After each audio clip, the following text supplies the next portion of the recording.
और अब आखिर में अपने प्यारे उस्ताद के प्यारे शागिर्द से, जिन्हें मेरी तरह आप भी प्यार करते होंगे, प्यार से गुजारिश है कि इस प्यारी महफिल को कोई प्यारा सा गीत सुनाकर इख्तिताम करें, जो आपका प्यार हमें अरसे तक याद दिलाता रहे। लो जी, मैं अपने प्यारे उस्ताद का गाया होया बड़ा प्यारा गीत और बड़े प्यार नाल तुहाडी खिदमत में पेश करना वा। उम्मीद है कि तुसीं बड़े प्यार दे नाल सुनोगे। गीत के बोल ना उर्दू आ, ना अंग्रेजी आ, ना पंजाबी आ, बस गीत ही गीत।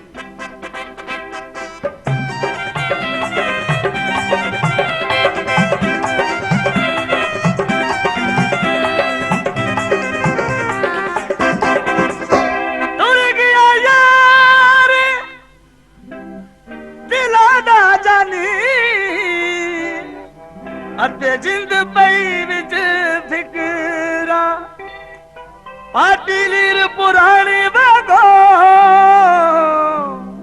के मैनू टंग गया विच किकरा।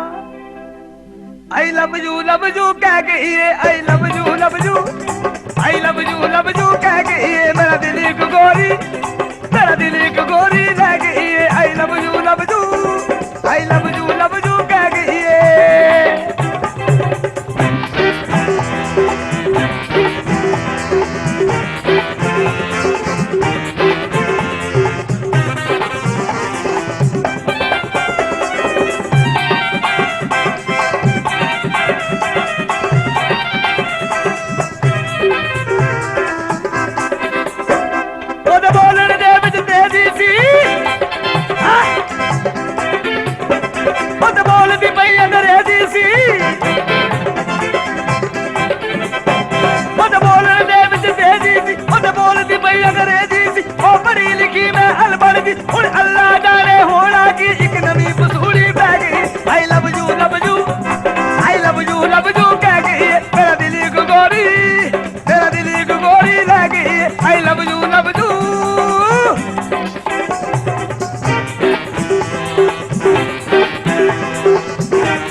अंग्रेजी सी ओ पढ़ी लिखी मैं अनपढ़ सी हुण अल्लाह गाने होना की एक नवी पसूड़ी पै गई I love you I love you कह गई मेरा दिल एक गोरी ले गई आई लव यू